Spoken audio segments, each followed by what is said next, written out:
Hai semuanya, balik lagi sama calon sarjana. Ketika kalian mengkhianati kartel, mereka nggak akan manggil pengacara ya guys. Mereka jelas akan membalas. Dan balasannya bukan cuma brutal, tapi juga jadi peringatan ke seluruh dunia. Penasaran seberapa gila caranya mereka? Hai, aku Jenny dari calon sarjana. Yuk, mari langsung kita bahas. Nomor 8. Dilarutkan dalam asam.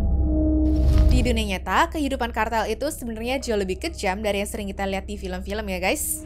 Soalnya, salah satu cara balas dendam mereka yang paling ekstrim adalah dengan melarutkan tubuh korbannya pakai cairan asam atau yang disebut sebagai acid bath ini. Nah, dengan bahan kimia yang dicampur itu, daging dan lemak korbannya pasti meleleh seperti lilin dan tubuhnya pun jadi sulit ditemukan. Salah satu pelaku terkenalnya adalah Santiago Meza Lopez alias El Pozolero, seorang tukang masak kartel Tijuana yang ngakunya sudah melarutkan sekitar 300 tubuh sejak awal tahun 2000-an. Lalu ada juga Christian Palma Gutierrez, seorang rapper yang melakukan hal serupa, di mana sempat ramai di tahun 2018 karena ketahuan melarutkan 3 mahasiswa yang ditangkap kerja untuk pihak kartel lawannya. Nomor 7. Kulit dikupas. Apa itu nembak di kepala atau ngeracunin musuh? Soalnya kartel narkoba di Meksiko udah nggak pakai cara-cara kuno itu ya guys. Sekarang kalau mereka membalas dendam, caranya dengan ngupas kulit dari tubuh musuhnya. Soalnya di tahun 2010 ada laporan yang bikin warga ketakutan gara-gara ditemukan bola di tempat sampah di kota Los Mochis, Sinaloa. Nah, waktu dicek ternyata itu bukan bola plastik biasa, melainkan bola yang dijahit dari kulit wajah manusia. Bola berisi wajah ini pun ditinggalkan di depan balai kota bersama dengan sebuah pesan ancaman ya guys. Dimana jelas ini tuh adalah sebuah taktik khas kartel untuk menyebarkan teror mereka. Nomor 6. Tubuh dicincang. Dari semua metode eksekusi yang pernah dilakukan kartel Meksiko, ternyata dismemberment alias pencincangan tubuh manusia ini adalah metode yang paling brutal. Apalagi kalau dilakuinnya hidup-hidup tuh. Ya, seringkali hal ini dipakai untuk mengintimidasi para musuh, balas dendam, ataupun sebagai peringatan untuk orang-orang. Soalnya, tubuh yang dipotong-potong tadi bakal dipajang di tempat umum seperti di jembatan, pinggir jalan, dan di atas kendaraan dengan berbagai pesan ancaman ya guys. Nah, salah satu contohnya di tahun 2012, polisi menemukan 49 mayat yang dipenggal dan dipotong-potong di sepanjang jalan raya Meksiko, di mana pesan yang ditinggalin katanya sih buat kartel narkoba Zetas. Udah gitu, di 2015 ada anggota kartel Gulf yang dimutilasi sebagai salah satu peringatan ke kartel lawannya. Dan 6 tahun kemudian lagi-lagi ada aksi mutilasi jenazah yang digantung dari jembatan Meksiko, di mana katanya sih adalah ulah dari kartel Sinaloa. Menurut hasil pemeriksaan, para korban-korban ini biasanya disiksa lebih dulu, kemudian dipotong, lalu baru diikat di jembatan. Ya, aku rasa walaupun warga melihat siapa yang menggantung, tapi mereka nggak akan mau sih bersaksi sama sekali. Daripada bernasib sama, mending pada diem-diem aja kan? Nomor 5. Direbus dalam drum. Kalau lagi hujan, makan yang rebus-rebus tuh emang enak ya. Tapi buat kartel di Meksiko, ternyata istilah stew atau merebus ini bisa berbeda artinya gara-gara mereka nggak masukin makanan ke dalam panci, tapi tubuh manusia. Bayangin korban-korbannya akan dimasukin ke dalam drum besar, disiram bahan bakar, terus dinyalain api. Gila kan? Untung aku tinggal di Indonesia ya guys. Soalnya aksi ini ternyata sering banget dilakukan di Meksiko, di mana salah satunya adalah Miguel Angel Trevino Morales atau pria yang biasa disebut Z40 yang ternyata suka nyuruh anak buahnya untuk merebus musuh-musuhnya yang dia benci.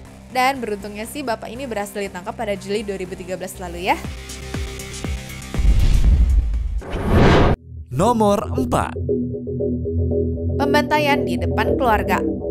Biar nggak ada keluarga yang balas dendam setelah tahu anggota keluarga mereka tuh dibunuh kartel, ternyata mereka punya semacam metode penyiksaan ekstrem yang dilakukan di depan keluarganya langsung ya guys.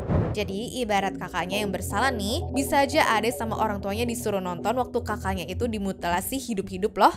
Katanya sih cara ini dipakai untuk bikin korban yang hidup mengalami trauma mendalam, sehingga mereka nggak berniat untuk balas dendam sama sekali.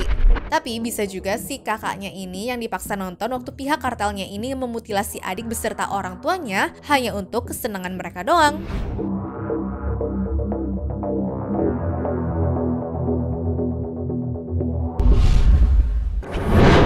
Nomor 3. Diberikan ke hewan buas.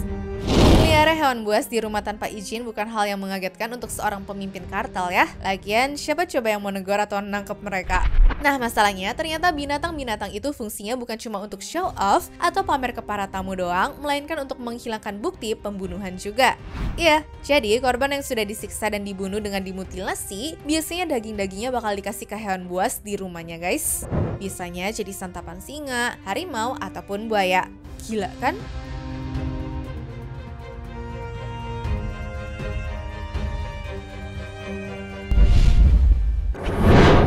Nomor 2. Dipamerkan di tempat umum. Kalau dalam dunia pacaran ada yang namanya PDA alias Public Display Affection. Nah, di dunia kartel Meksiko ternyata ada PDA juga nih ya guys. Tapi kali ini kepanjangannya adalah Public Display of Corpses alias pamer mayat di tempat umum. Jadi taktik ini biasanya digunakan untuk menimbulkan ketakutan warga, intimidasi musuh, ataupun emang kesel banget ya sama korbannya. Nah, sayangnya kalau udah ada kejadian di mana mayatnya ini dipajang di tempat umum, biasanya sih para polisi tuh nggak akan nemu saksi ataupun pelakunya ya guys. Buktinya di tahun 2010 lalu ada 4 mayat tergantung di jembatan kota Cuernavaca, di mana kondisinya udah mengenaskan banget ya teman-teman. Kepalanya terpenggal, tubuhnya terpotong-potong, dan tentunya disamperin sama burung-burung juga.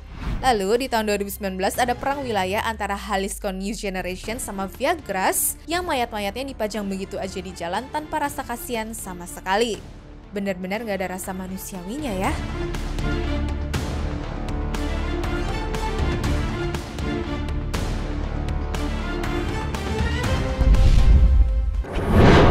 Nomor 1.